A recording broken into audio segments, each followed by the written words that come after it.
We won the last race of the season and we upgraded our car a bit to make sure we secure the win and promote to pro. You can see we had quite a huge lead of 50 seconds and a lot of managers did quite poor because either their strategy worked well and they had to do an extra pit stop here and there. The car isn't that fast, including the driver combo, and a lot of the top managers gave up for the last race to try and save money. We also talked about many times in previous videos how trying to downgrade parts to save costs is actually more expensive because finishing a bit quicker can easily earn you a few $1,000,000 and it will fit you for about 3 to 5 races, and that adds up to a lot of money. And when you don't finish the race, the sponsors and your staff becomes unhappy, and that also has a huge effect. You can see out of the managers with the same nationality, we weren't necessarily much quicker than the people in pro. When we look at all of the qualified managers, I think the fastest lap was about 15.2 seconds. And we ranked top 80 with a 16 second, so we're about 0.8 seconds slower. And we can see our 4-stop strategy worked well because we tried to cut the long range stint in half to do that with an extra pit stop, and it worked well because our calculator showed that this track should be doing a 2 pit stop or so, and doing 1 extra pit stop wouldn't necessarily make you lose much performance. And being able to have cover the wide change in variety of weather, when you do a higher fuel load and less pit stops, you lose time because if you pit with high fuel and high tires, the less fuel with softer tires is going to be able to cover more weather changes and lose less time. And you can see our driver gained some motivation and the overall didn't exceed 135, so we're able to keep him for the promotion to pro. We also saw our driver made 2 mistakes in the race, which is still typical of what he does. We can also see both of our time where we went into the pit, we still have worn down our tires a bit and we're not losing much time. We qualified second for this race because we upgraded our car parts a bit because we're expecting that we want to do a bit better next season regardless if we promote or not. And we also had a bit of money on hand. We don't want to have more than 50 million and you get taxed whenever you promote or stay in the same group.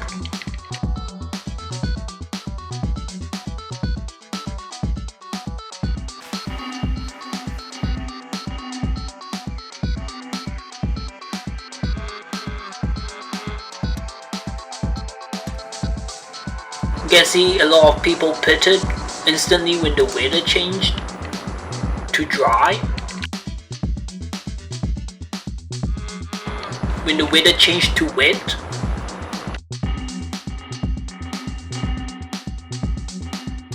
And you can see after the pit stop we're the quickest out of the people who did the same strategy.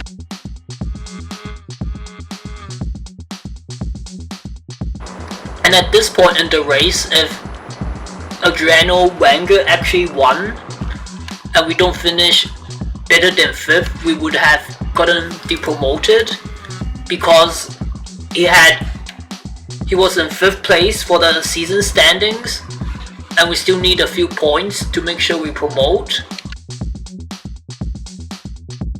But unfortunately for him, he decided to save money and his car ended up having a problem, so it was out of the question for him to beat us to the promotion. And when I was looking at the replay live, it was genuinely a concern for me that there's some small chance that we may not promote because our rivals could have been quite quick.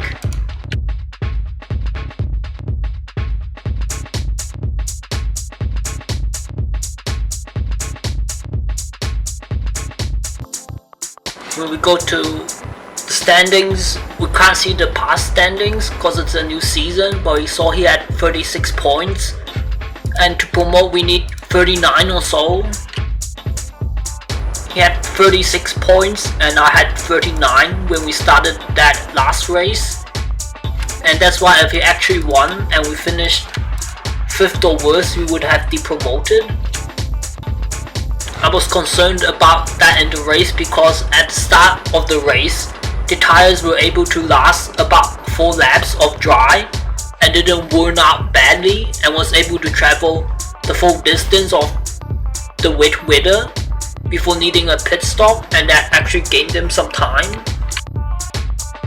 For the promotion in the new season, we chose the Continental tires because if we look at the cost, it's not much extra compared to Yokohama and Dunlop, but you can see there's many more bars in the dry performance, and it has much more durability, and the overall looks much better than the 2 other tires, and it's like virtually not much extra.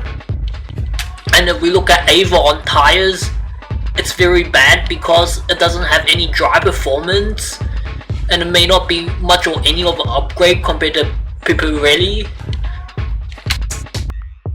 If we look at the tire statistics from the past seasons, you can see virtually all of the managers have chose some sort of tire supplier, and only 10% of people didn't upgrade their tires.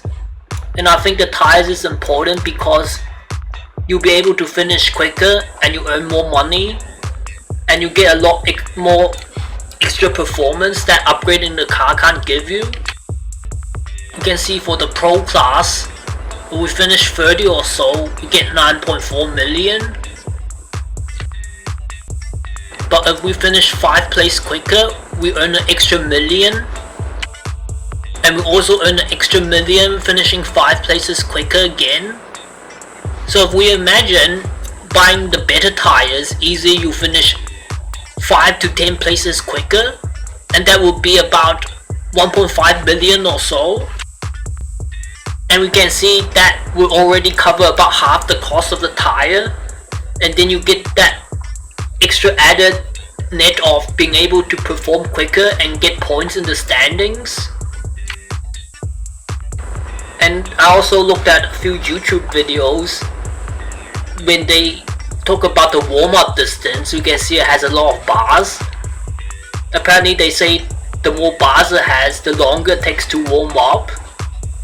So the Continental tires are bad at warming up, and it takes a long time for them to work.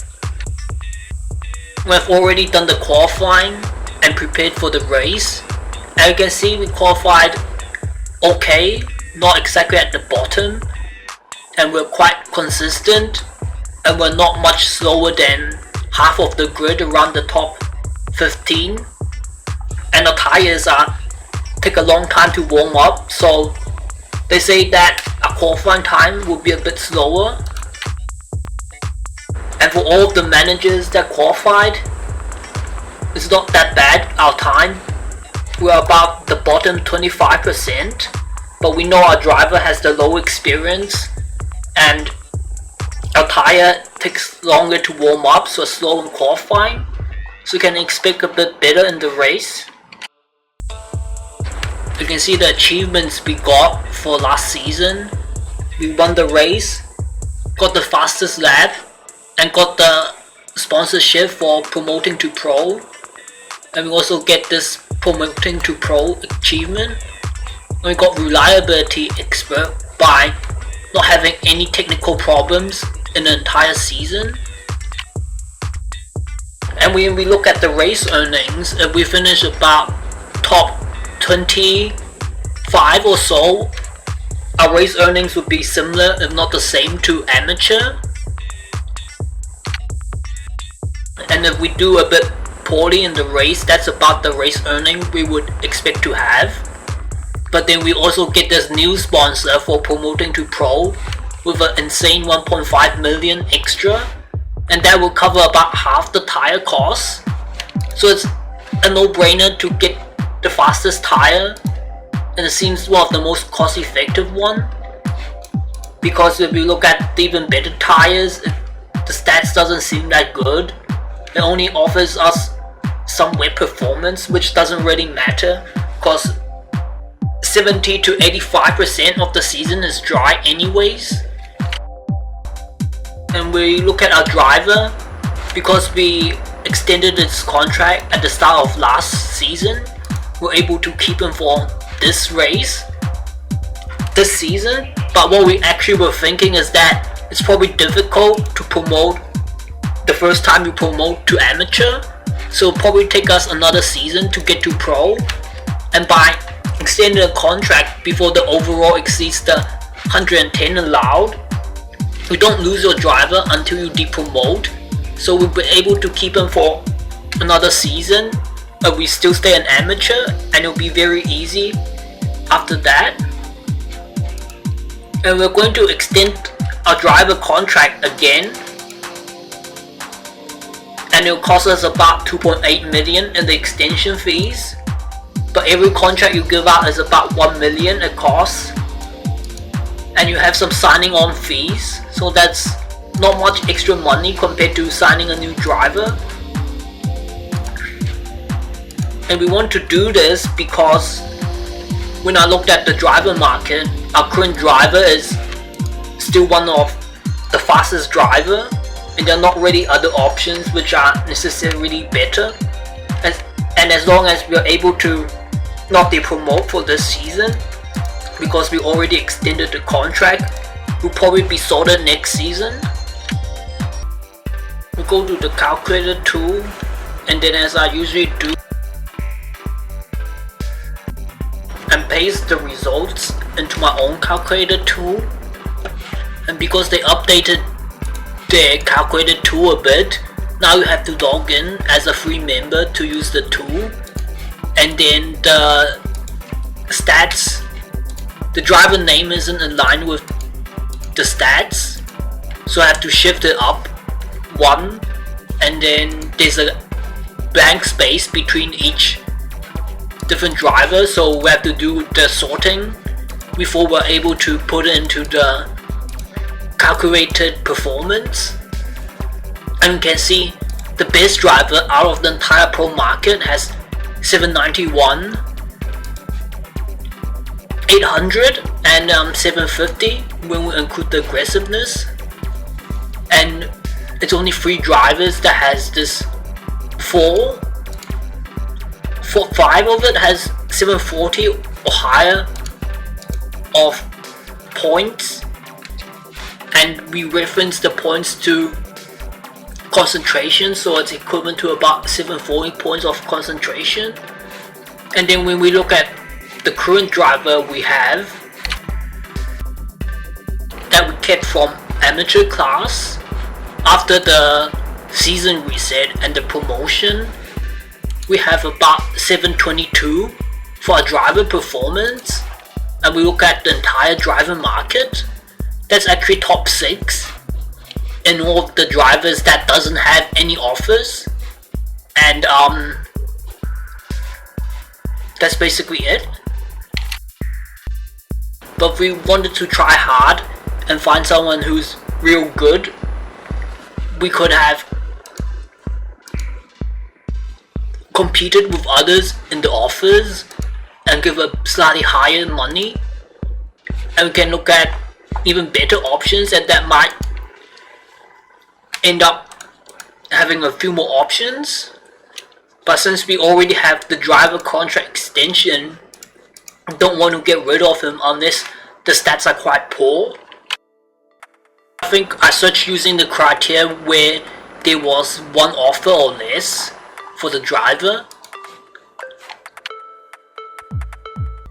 Because our driver ranks top 6 out of the entire market, that's why I extended the contract again, at the start of the video, you can see all of these drivers who rank top 5 for the performance points. You can see all of them have about 180 to 220 talent, which is similar to our driver. And then the main difference is, the other same thing is that the experience points is relatively similar to ours. Our driver has 94 and these have 90 to 120.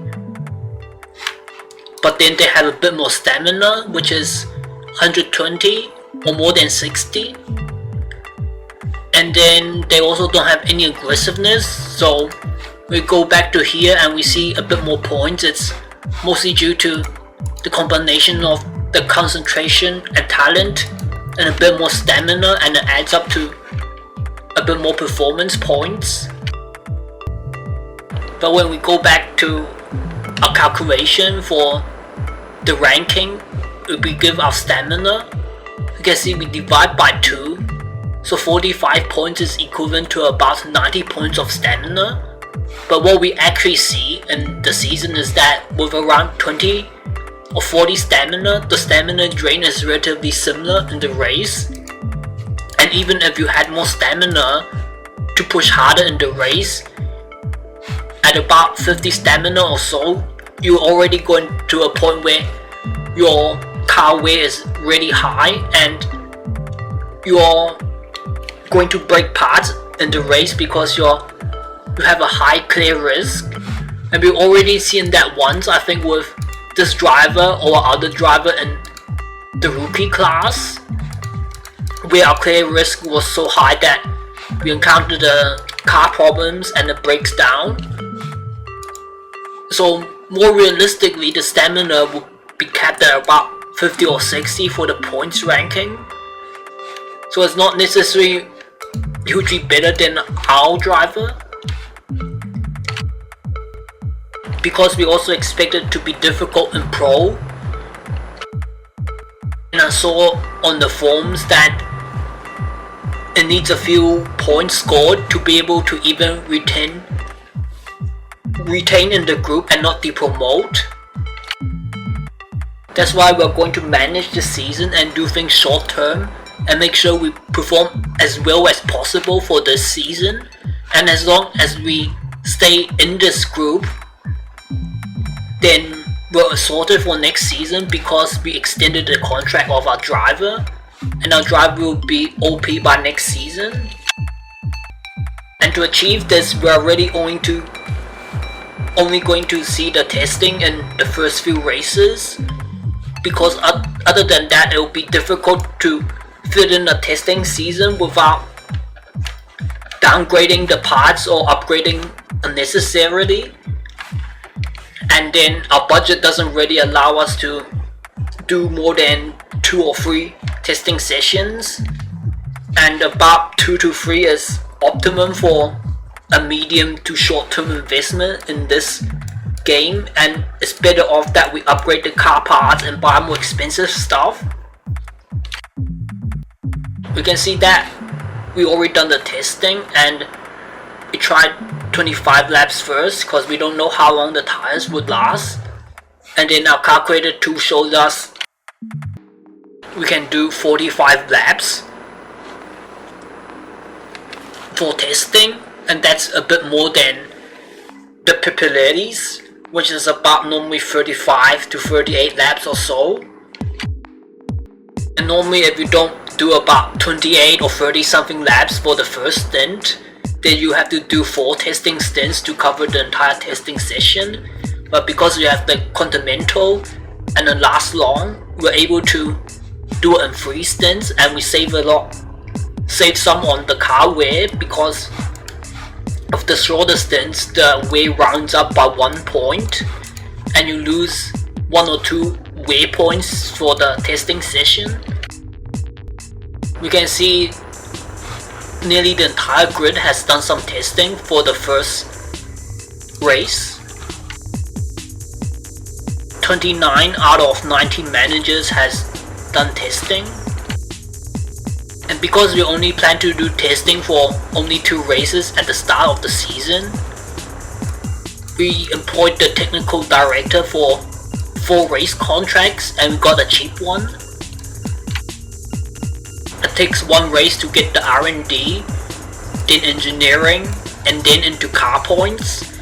And we can see 3 races until we get the points for the first testing.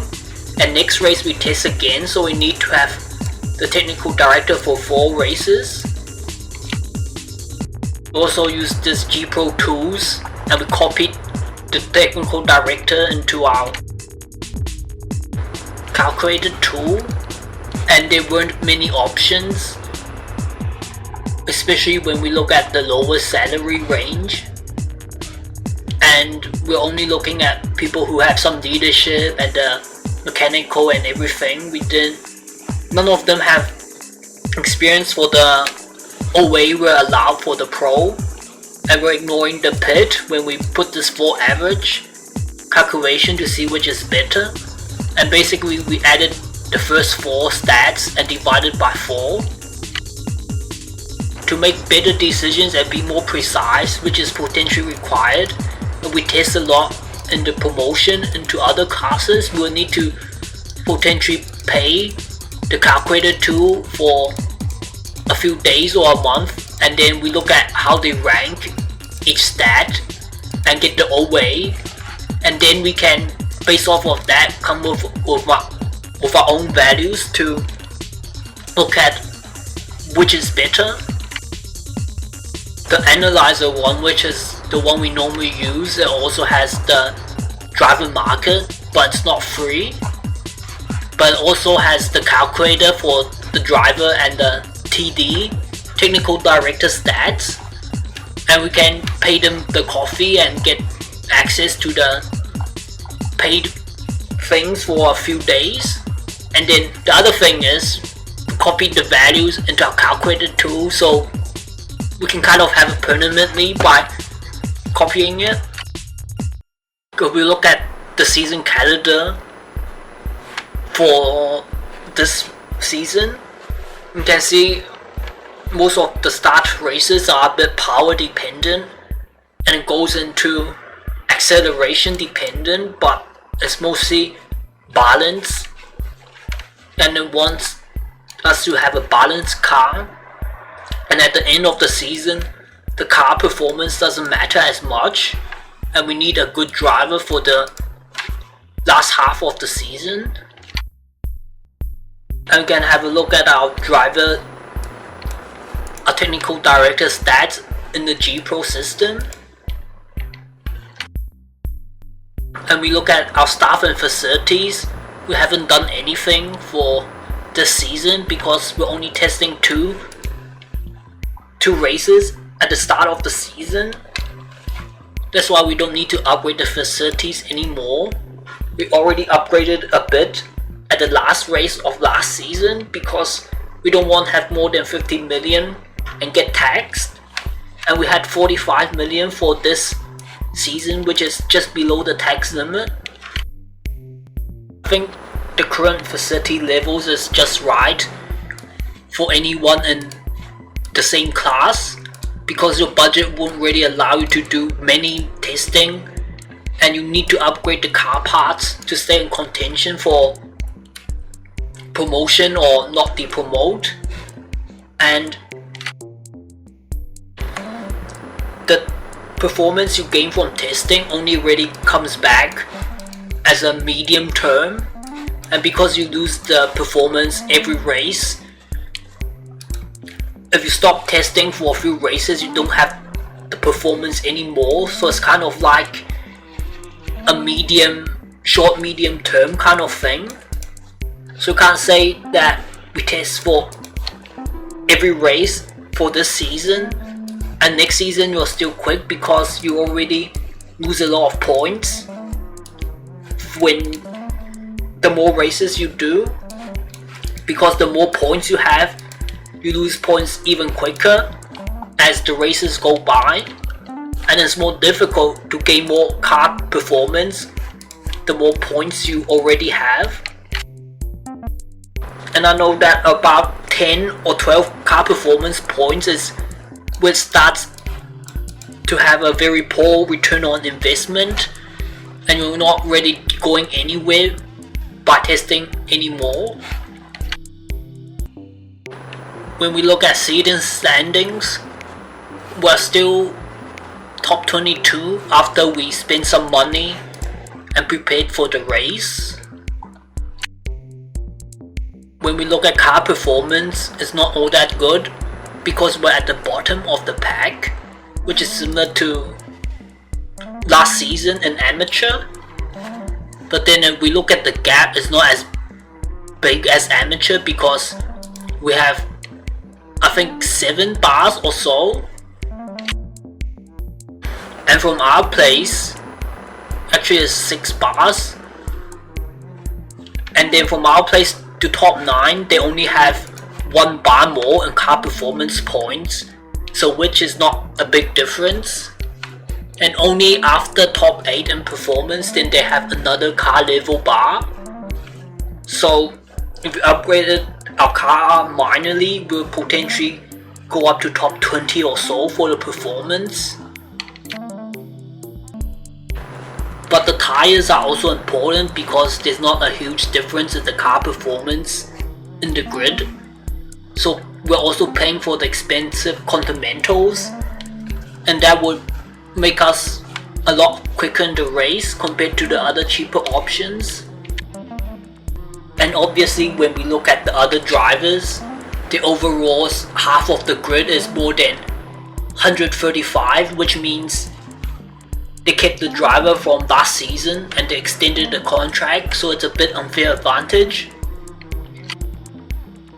That's why it's important to do that, so as long as you don't depromote, you get sorted for next season. When we look at calculator for tires, we can use the extra soft and do 2 pit stops, and we would have enough wear to the end of the race. And when we look at the track characteristics and the past results, we can see the overtaking is normal, so we can choose the pit stop amount same as what the calculator or the past results suggests. We don't have to do 1 less pit stop. And then the calculator value showed 1.42, which is same as 2 pit stops. The coefficient for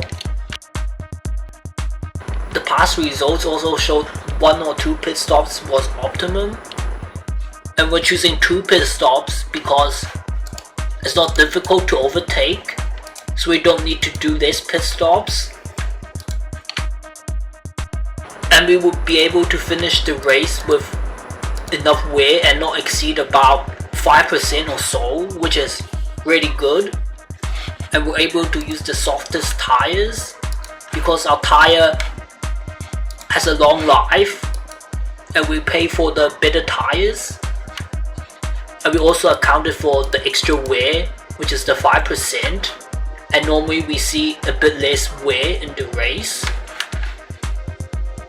And we chose to do 19, 20 and 20 laps and have 2 extra laps.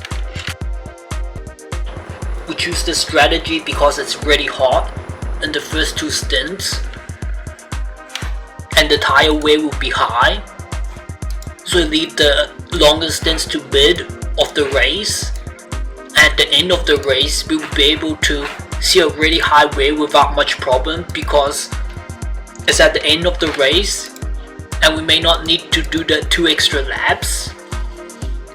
And if we only have a high wear once, the tire won't puncture because it's a lower chance compared to 2 or 3 repetitive times. And we also entered the according fuel loads required for the race setup. And we adjusted our driver risk to be a bit higher, which is what we normally use. For last race, we used the lower risk because our car weight was a bit high. We also did qualifying and we found the setup. And when we look at the wing split,